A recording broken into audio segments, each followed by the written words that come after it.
The environmental movement dominates the headlines. Conflicts, threats, global summits. But what few realize is that its story and its profound spiritual implications are already written in the Bible. In the beginning, before human ambition scarred the landscape, a perfect design unfolded. God spoke, and from the void emerged a cosmos of swirling galaxies, then a vibrant, living earth. Every element, from the deepest ocean trench to the highest mountain peak, from the smallest microbe to the most majestic beast, was crafted with breathtaking precision. Light and darkness, land and sea, flora and fauna, each declared, "Very good."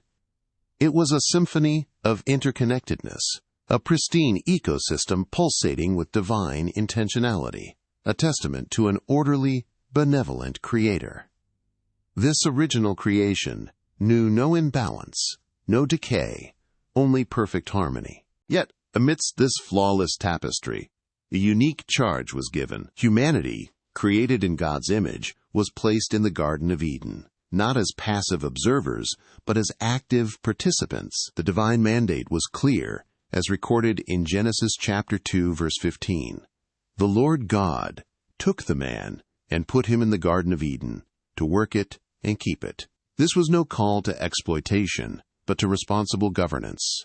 To work it implied cultivation, development, and drawing out its potential. To keep it meant to guard, protect, and preserve. It was an empowering commission, laying the foundation for true stewardship. This profound responsibility stemmed directly from humanity's singular position, made in the very image of God. The Imago Dei bestowed upon mankind not just authority, but an inherent capacity for ethical care, reflecting the Creator's own love and order for His handiwork. Our spiritual essence, our ability to reason, to discern, to love, these were the divine gifts enabling us to act as vice-regents over creation. Humanity was meant to be the benevolent caretaker, mirroring God's own careful provision for all living things. This was the spiritual dimension of environmental responsibility, woven into our very identity. The harmony was shattered. The perfect balance, so carefully designed, fractured by a single act of disobedience. With the fall, humanity's covenant with creation broke. No longer would the earth yield its bounty without effort. Instead, a curse fell upon the ground, a direct consequence of sin. Thorns and thistles would now spring forth, a constant reminder of the rebellion. Suffering entered the world, not just for humanity, but for the very fabric of nature itself. The pristine garden, once a testament to divine order, began its slow, painful descent into decay.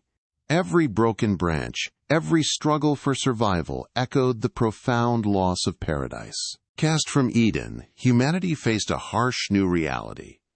The mandate to work and keep the land transformed into a grueling struggle. Labor became difficult.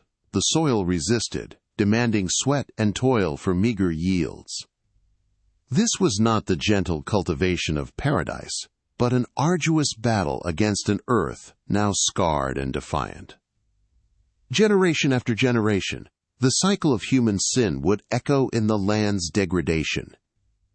From early attempts at farming to the very first signs of erosion and over-extraction, the struggle was undeniable. Stewardship became a heavier burden, yet the divine command to care for creation remained, even amidst the thorns and the sweat of our brow. Centuries later, the earth groaned under an even heavier weight. Humanity's wickedness had escalated, filling the world with violence and corruption. God, who once called His creation very good, now looked upon a planet defiled. His judgment came not as a whisper, but as a roaring deluge, the great flood. Every living thing, save for those preserved within the ark, was swept away, a dramatic and terrifying reset. But even in judgment, divine care persisted. After the waters receded, a rainbow arched across the sky, a magnificent covenant, a promise to Noah and to all creation that never again would a flood destroy all life. It was a new beginning, marked by both the devastation of sin and the enduring mercy of the Creator. Yet the scars of the fall remained. Even after the flood, creation continued to bear the weight of human brokenness, longing for ultimate release.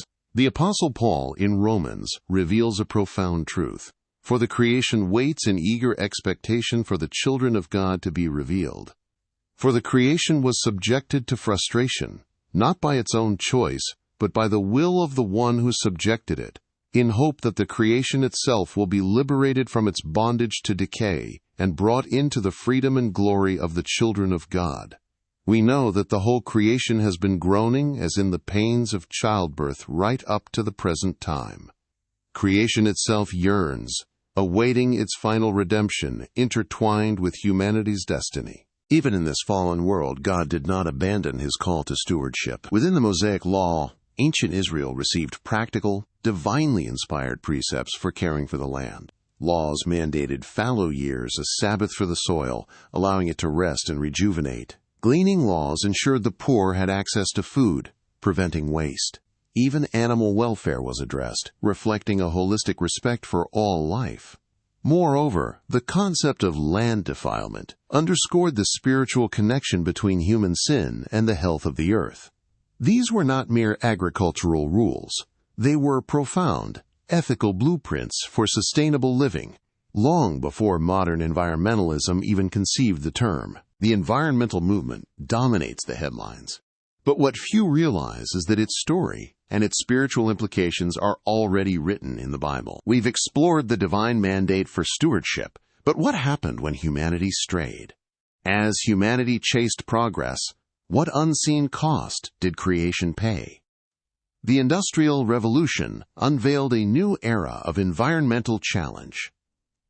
In the bustling cities of 18th and 19th century Europe and America, a transformative power was unleashed. Factories rose like iron giants, spewing forth plumes of coal smoke that darkened the skies and choked the air. Rivers, once pristine arteries of life, became open sewers, their waters thick with industrial waste. The relentless pursuit of economic expansion fueled an unprecedented assault on the natural world. Urban centers swelled into grimy, disease-ridden labyrinths, where the very air people breathed became a silent killer. This was the dawn of a new era, one where humanity's dominion, unchecked by a divine compass, began to leave an indelible scar on the face of creation. Yet, even as the industrial leviathan churned, a different kind of awakening was stirring. Amidst the grime and clamor, a philosophical countercurrent began to flow, seeking solace and meaning not in human progress, but in nature itself. Thinkers like Jean-Jacques Rousseau envisioned an idyllic state of nature, while poets such as William Wordsworth and philosophers like Ralph Waldo Emerson and Henry David Thoreau found spiritual revelation in the silent forests and soaring peaks. They saw in the wilderness not just resources to be exploited, but a profound source of intrinsic beauty, moral truth, and spiritual comfort, a sanctuary from the artificiality of the burgeoning industrial world. Nature was no longer merely a backdrop. It was a soul-stirring presence, a teacher, a healer, perhaps even a god. This was a crucial shift, a recognition that creation held a value beyond its utility to man. This burgeoning appreciation for nature soon translated into a powerful call for protection. From this philosophical turn, a new movement was born: conservation. Visionaries like John Muir, the father of the national parks, championed the preservation of America's magnificent wilds. His passionate advocacy led to the founding of the Sierra Club, a powerful voice for wilderness protection. Side by side with Muir stood President Theodore Roosevelt, whose pioneering spirit extended to the land itself. Together they established vast national parks and forests, safeguarding breathtaking landscapes for future generations. These early conservationists understood a profound truth. Some places were too precious, too grand, to be sacrificed on the altar of progress. They were not merely preserving land, they were preserving a legacy, ensuring that the majesty of God's creation would endure. But not all lessons were learned through foresight and noble intent. Sometimes, the earth itself had to deliver its own harsh instruction. In the 1930s, across the vast American Great Plains, A terrifying ecological disaster unfolded, the Dust Bowl. Years of unsustainable agricultural practices, where farmers plowed up native grasslands, combined with severe drought, turned fertile soil into a fine, choking dust. Massive storms, blackening the sky for days, swept away millions of tons of topsoil, rendering vast tracts of land barren. Farms were ruined, livelihoods destroyed, and hundreds of thousands of families were displaced, becoming environmental refugees in their own country.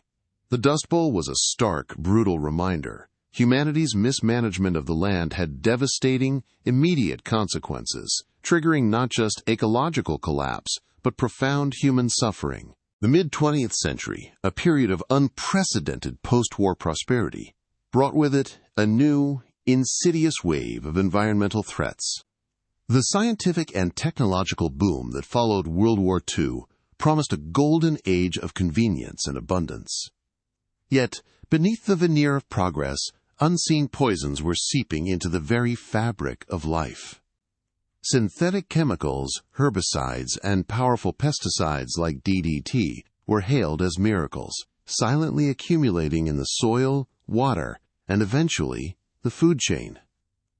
Nuclear testing, a chilling symbol of scientific might, unleashed invisible radiation into the atmosphere. Humanity, in its relentless drive for control and comfort, was creating a disconnect between scientific advancement and ecological impact. The consequences, though not immediately visible like the smog of industrial cities, were far more widespread and deeply unsettling.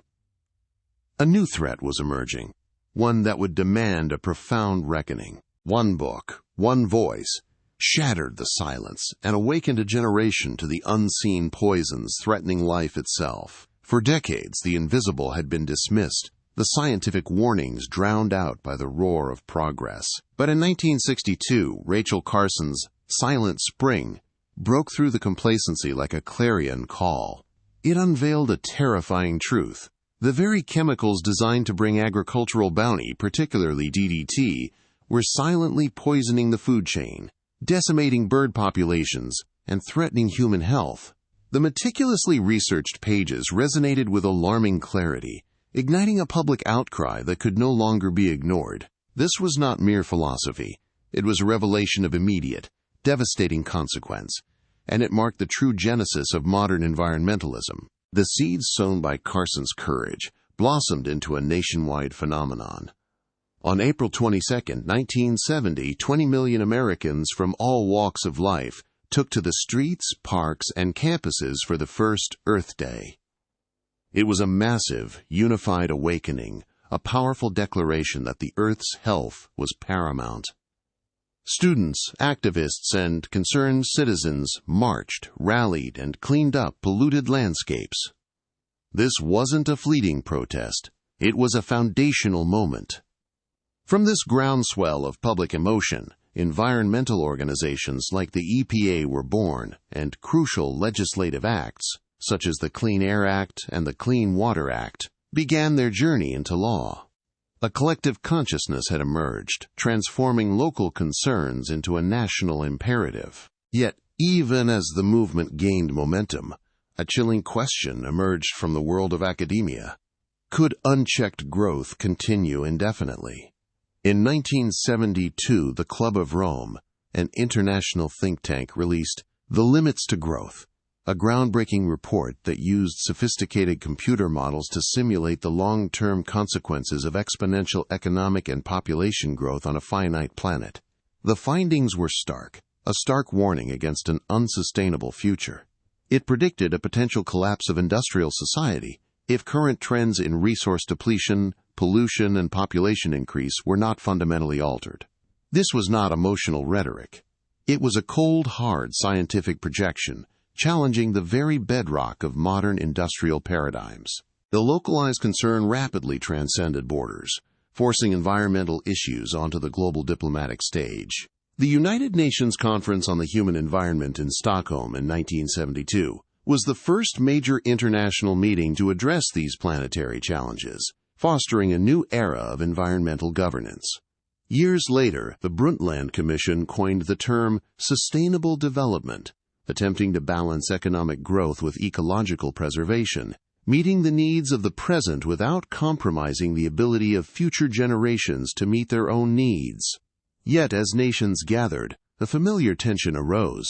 The aspiration for global cooperation often clashed with national interests and economic disparities, making true, unified action a complex, often conflicted, endeavor. By the late 1980s, a new, more pervasive threat began to dominate the global conversation: climate change. Decades of scientific research, once isolated, coalesced into an undeniable consensus. Human activities, particularly the burning of fossil fuels, were rapidly altering the Earth's atmosphere, leading to rising temperatures, melting glaciers, and increasingly extreme weather events. The planet itself was signaling distress. From the poles to the tropics, the signs were irrefutable. Climate change emerged as the defining environmental challenge of our time, demanding urgent, unprecedented action and a fundamental shift in humanity's relationship with its home. It posed an existential question, reshaping the entire environmental movement into a fervent, global crusade. From passionate protests to powerful political lobbies, the Green Movement reshaped the global landscape of influence. The fervor ignited by Rachel Carson and the first Earth Day did not merely fade. It crystallized into organized, formidable forces. Non-governmental organizations like Greenpeace, the World Wildlife Fund, and the Sierra Club, once niche advocacy groups, swelled into global powerhouses. Their campaigns, once confined to local protests, now targeted multinational corporations and influenced international policy. Concurrently, green political parties emerged across continents, transforming environmental concerns from fringe issues into mainstream legislative agendas. They demanded seats in parliaments, pushing for sweeping reforms and carving out a new, undeniable power block within the corridors of global power. The era of pure activism had matured into an era of institutionalized change, profoundly impacting how nations governed and how citizens lived. Yet, as environmentalism ascended, a new dynamic emerged within the corporate world: green responsibility. Businesses, once seen as the primary antagonists, began to adopt eco-friendly branding and corporate social responsibility (CSR) initiatives. Products flaunted organic labels, sustainable sourcing, and carbon-neutral pledges. But was this a genuine paradigm shift, a heartfelt embrace of stewardship? Or was it, as critics alleged, a clever veneer, greenwashing, designed to appeal to a growing market segment without fundamental change? The debate raged in boardrooms and Consumer Reports. This ambiguity, this tension between perceived virtue and underlying motive, became a defining characteristic of environmentalism's integration into the commercial sphere, paving the way for a broader, more complex concept: sustainability. The concept of sustainable development became the era's guiding star, a pragmatic attempt to balance humanity's escalating needs with the Earth's finite capacity. Born from international dialogues like the UN's Brundtland Commission, it advocated for meeting the needs of the present without compromising the ability of future generations to meet their own. This wasn't merely about protecting nature. It was about integrating environmental protection with economic growth and social equity. Global conferences convened, treaties were drafted, and ambitious goals were set. Yet, the implementation proved a complex dance, particularly for developing nations striving for progress while navigating the new environmental mandates. The vision was grand, but the path was fraught with competing priorities and profound challenges. Beyond policy and commerce, environmentalism infiltrated the very fabric of popular culture. Celebrities, musicians, and artists lent their immense platforms to the cause. Red carpet events became backdrops for eco-conscious fashion statements. Documentaries, once niche, reached millions, depicting melting glaciers and endangered species with cinematic urgency. Social media amplified messages, transforming viral posts into calls to action. This cultural omnipresence transformed environmentalism from a concern of activists and scientists into a pervasive mainstream narrative. It moved from the intellectual sphere to the emotional heart of society, making going green not just a choice, but a cultural identifier, a badge of contemporary conscience. Then came the digital age, a force that amplified environmental messaging to an unprecedented global scale. The internet and social media transformed information dissemination, creating a real-time echo chamber where environmental news, warnings, and calls to action spread with frenetic speed. Online movements coordinated global protests, petitions garnered millions of signatures overnight, and viral videos shaped public opinion. This digital amplification, however, was a double-edged sword. While it connected activists and raised awareness, it also became a conduit for misinformation, ideological polarization, and the rapid spread of narratives that sometimes prioritized emotion over empirical fact. This global echo chamber, a maelstrom of information and fervent belief, would soon reveal deeper, more unsettling philosophical currents beneath its surface. In a world increasingly questioning old gods, where does humanity truly turn for ultimate meaning? The answer, for many, began to emerge from the very ground beneath their feet. As traditional faiths wrestled with modernity, a spiritual vacuum opened, a space where the search for purpose often led away from ancient texts and toward the tangible world. Postmodern thought, with its rejection of grand narratives and universal truths, left many adrift, longing for connection in a disenchanted age. This yearning for something sacred, something authentic, found a powerful resonance in the natural world.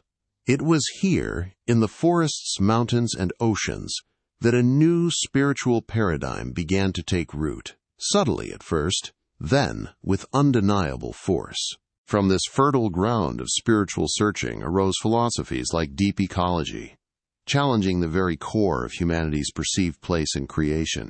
Its proponents, like Norwegian philosopher Arne Næss, championed the idea of biocentric equality, asserting the inherent moral worth of all life forms, not just humans. This radical shift demanded that nature be valued not merely for its utility to humanity, but for its own sake, independent of our needs or desires. No longer was humanity the pinnacle, the steward with dominion. Instead, we became just one strand in a vast, interconnected web of life. It was a philosophy that sought to dismantle anthropocentrism, transferring the moral center from humanity to the entire, sprawling ecosystem. This intellectual shift found a compelling scientific-sounding metaphor in the Gaia hypothesis. Proposed by James Lovelock, this theory suggested Earth functions as a single, self-regulating system, a complex superorganism where living and non-living components interact to maintain conditions for life. Scientifically, it offered profound insights into planetary processes. But, for many, the leap from scientific model to spiritual entity was irresistible. Gaia quickly transcended a mere hypothesis, becoming, quote, Mother Earth, a living, breathing goddess, deserving of reverence, even worship. The lines between scientific observation and mystical appropriation blurred, elevating our planet from a creation to a quasi-divine presence. This spiritualization of Earth inevitably led to theological reinterpretations, blurring the foundational distinctions of biblical faith. We encounter pantheism, the belief that God is identical with nature, that the divine permeates and is inseparable from all created things. Then there is panentheism, which posits that God is can-creation, pervading all things while simultaneously transcending them. Both stand in stark contrast to the biblical view of a transcendent creator, a God who made the heavens and the earth, distinct from his creation, yet intimately involved with it. Crucially, these alternative frameworks fundamentally redefine the relationship between creator and created, challenging the very essence of biblical stewardship and reshaping environmental rhetoric with unsettling implications. And as the earth ascended to this sacred status, so too did practices emerge that mirrored traditional religious worship. We witnessed the rise of a new earth liturgy, Earth Day rituals, nature worship ceremonies, and eco-spiritual retreats. Participants gather in sacred groves, offer prayers to natural elements, and engage in practices designed to commune with the spirit of the earth. The language used often reflects this shift, with terms like sacred earth, Mother Gaia, and ecological salvation becoming common. This deep reverence for natural elements, the adoption of ceremonial aspects, and the use of sacred language reveal an uncanny resemblance to religious worship. It marks a pivotal moment, unveiling the profound spiritual dimension now underpinning large segments of the modern environmental movement. When Earth becomes God, what happens to humanity? Some voices within the movement suggest a terrifying answer. For when creation is elevated to the status of creator, the biblical mandate for humanity's unique value can be utterly inverted. A dark current runs through certain environmental philosophies, positing humanity not as stewards, but as a blight, a cancer upon the planet. This misanthropic tendency fuels arguments for drastic population control, even anti-natalism, suggesting that the most effective way to save the Earth is to reduce the human footprint, no matter the cost. It is a chilling proposition that devalues human life itself, turning God's crowning creation into the very problem. And from this twisted perspective emerges a fearful narrative, the personification of nature's wrath. Hurricanes, wildfires, and floods are no longer simply natural phenomena, but are cast as the earth itself fighting back. This rhetoric spiritualizes environmental disasters, portraying them not as the consequence of a fallen world or human mismanagement, but as divine retribution from a sentient planet. The message is clear: nature is angry, and humanity must suffer for its transgressions. This dramatic, accusatory language evokes a primal fear, demanding appeasement from a powerful, offended deity, setting the stage for an even more potent moral imperative. Indeed, climate action itself has been spiritualized, transcending scientific debate to become a moral and even religious crusade. Voices within the movement speak not just of policy, but of salvation, not just of sustainability, but of redemption. This zealous fervor transforms climate activism into a kind of holy war, where adherence to specific narratives is paramount, and dissent is met with the shaming and moral condemnation often reserved for heretics. Those who question, who seek alternative solutions, or who simply prioritize human flourishing above radical ecological demands, are demonized as deniers, enemies of the planet. This intense, almost dogmatic allegiance echoes historical religious movements, revealing a profound shift in where ultimate allegiance is placed. This spiritual vacuum, filled by a deified earth, has opened doors to ancient influences with a modern twist. Within certain environmental circles, we observe a resurgence of neo-pagan and animistic beliefs. Reverence for ancient deities, belief in nature's spirits, and even a form of ancestor worship connected to the land are blending seamlessly with contemporary environmentalism.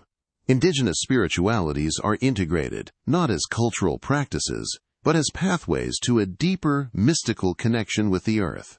This re-enchantment of the natural world, a return to venerating elements and forces, unveils a spiritual landscape eerily reminiscent of pre-biblical paganism, reinforcing the idea of a new cult forming around climate. For some, environmentalism has indeed solidified into an unchallengeable belief system akin to a cult. Critical inquiry is stifled, nuanced discussion is dismissed, and any deviation from the established narrative is met with swift and often aggressive suppression. Skeptics are not merely disagreed with, they are demonized, their motives questioned, and their voices silenced.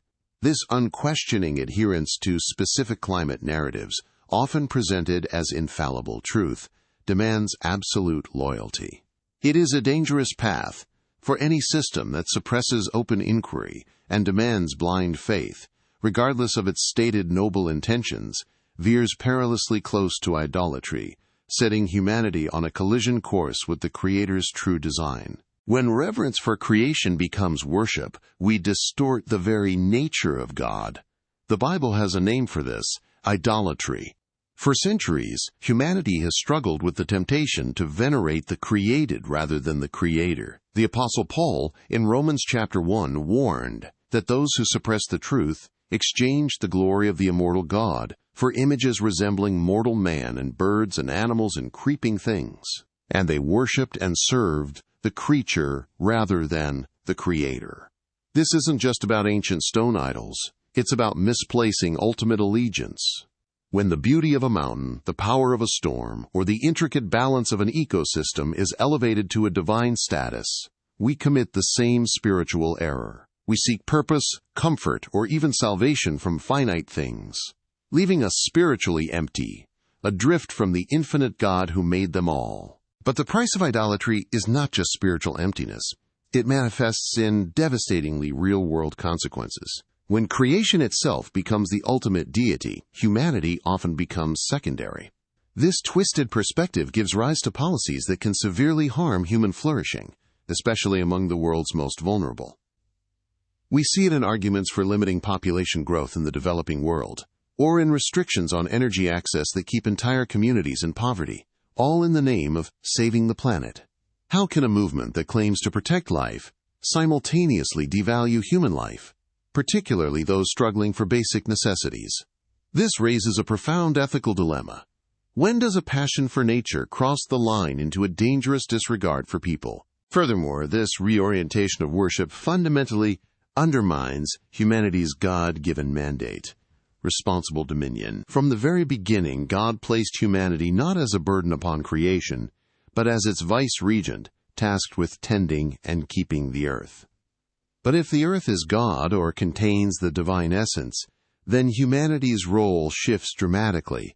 We become merely another species, or worse, a destructive force to be contained. This abdication of our unique, purposeful role as stewards is a profound theological misstep.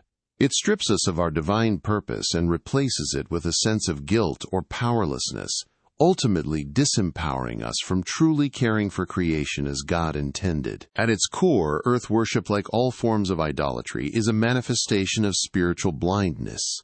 It is a symptom of sin, which the Bible defines as rebellion against God. When we choose to worship anything other than the one true Creator, our spiritual vision becomes clouded. We lose sight of God's ultimate plan for both humanity and creation, and we become distracted from the true path to redemption found only in Christ.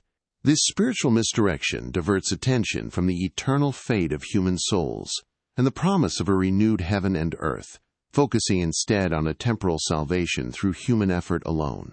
The consequences are far more profound than just environmental policies. They impact our eternal destiny. History echoes with this warning. Ancient civilizations, from the Canaanites with their worship of Baal and Asherah, to empires that deified rivers and stars, all eventually faced the societal decay and divine judgment that follows such misplaced allegiance. God's warnings against idolatry are timeless, their principles unchanging. Are we, in our modern environmental zeal, repeating the mistakes of the past? Are we allowing a noble cause to morph into a new form of worship, inviting the very consequences history has always delivered? In a world of competing narratives, how do we know what is truth? The Bible gives us a clear command: test the spirits. The environmental movement, like many powerful currents of thought, presents a complex landscape. On one side, a genuine call to care for creation, rooted deeply in divine mandate. On the other, shadows of ancient idolatry, subtly woven into modern reverence for the earth. To navigate this terrain, believers must exercise spiritual discernment. We are not called to blindly accept every passionate plea or fear-driven prophecy, but to weigh every word, every philosophy, against the unwavering plumb line of God's Word. Scripture stands as our ultimate authority, a lamp unto our feet in times of confusion. It teaches us not just what to believe, but how to think, how to distinguish true care from false doctrine. True Christian stewardship is not a means to earn salvation, nor is it a substitute for worshiping the Creator. Instead, it flows from a heart transformed by grace, an outpouring of love for God and for our neighbor. When we care for the earth, we are not appeasing a deity, but obeying the one who made it all. This is an act of worship, an echo of the great commandment to love God with all our being and our neighbor as ourselves. Furthermore, it aligns with the Great Commission, for how can we credibly proclaim a Creator God if we neglect the very world He has entrusted to us? Our care for creation then becomes a tangible demonstration of our faith, a witness to the redemptive power of Christ, pointing not to ourselves or to the earth, but to the Lord of all creation. So what does genuine, Christ-centered stewardship look like in our daily lives? It is a balanced, practical approach, mindful of God's glory. It means reducing waste, conserving precious resources, and supporting ethical practices that honor both creation and humanity. It manifests in the conscious choices we make in our homes, our workplaces, and our communities. From thoughtful recycling to supporting sustainable agriculture, from advocating for clean water to valuing the biodiversity around us, our actions, however small, can reflect God's heart for His world. It is the quiet, consistent commitment to responsible living, understanding that our individual choices, when multiplied, contribute to a collective witness, a testament to faith in action, guided by divine principles, not by fear or idolatry. Yet, even as we embrace our call to stewardship, we must never lose sight of the Church's primary mission, the proclamation of the gospel. The eternal fate of human souls remains paramount. While environmental issues are pressing, no earthly concern, no matter how dire, can overshadow the urgent need for spiritual salvation. Environmentalism, in its purest form, is a good and necessary endeavor, but it must never become a replacement for evangelism, nor should it dilute the core message of Christ's redemptive work. We are called to care for creation, yes, but first and foremost, we are called to lead people to the Creator. Our hope for a new heaven and a new earth is rooted not in human efforts, but in God's sovereign plan, fulfilled through Jesus Christ. Beyond our struggles and even our best efforts, the Bible unveils a destiny for creation more glorious than we can imagine, a new heaven and a new earth. For all the discussions of stewardship, all the debates over policy, all the heartfelt cries for the planet, what is the ultimate fate of this groaning creation? Is it left to humanity's fragile hands? Scripture reveals a divine answer, a breathtaking vision that transcends human capability and points to the sovereign Creator. The prophet Isaiah spoke of it centuries ago. For behold, I create new heavens and a new earth, and the former things will not be remembered or come to mind. This is not a mere renovation, but a profound recreation. A world where the wolf and the lamb will feed together, where there will be no more weeping or distress. The culmination of this promise is unveiled in the book of Revelation, painting an even more vivid picture. John the Apostle describes a new heaven and a new earth, where the first heaven and the first earth have passed away, and the sea is no more. He sees the holy city, the New Jerusalem, descending from God, adorned as a bride. In this ultimate reality, God Himself will dwell among His people, wiping every tear from their eyes. There will be no more death, no more mourning, no more crying, no more pain. The former things will have truly passed away. It is a world entirely free from the curse of sin, from decay, from the destructive cycles we have witnessed and inherited. This is God's complete restoration, a perfection that no human endeavor, however well-intentioned, could ever achieve. This promised new creation, this radical renewal, is not an outcome of human striving or environmental policy. It is the direct result of Christ's redemptive work, His ultimate triumph over sin and death. He is the reconciler of all things, in heaven and on earth, making peace by the blood of His cross, as Colossians chapter 1 verse 20 declares. The curse that fell upon creation after humanity's rebellion will be utterly abolished, not through our virtue signaling, but through His sacrifice and victory. In the new earth, the tree of life will stand, its leaves for the healing of the nations, and the throne of God and of the Lamb will be in it, and His servants will worship Him. This is the bedrock of Christian hope. It is a hope that allows for diligent, loving stewardship in the present, knowing that our efforts are part of a larger, divinely orchestrated plan, but it prevents us from falling into the despair or idolatry of believing creation's fate rests solely on us. The ultimate restoration is secured by the King who is returning. All of creation, which has groaned under the weight of sin, will finally be liberated into the glorious freedom of the children of God. It is a triumphant, peaceful, and eternal reign, where God's glory fills all things, and His creation reflects His perfect design without blemish or decay. This is the ultimate destiny, a world redeemed, made new, and forever settled in His peace.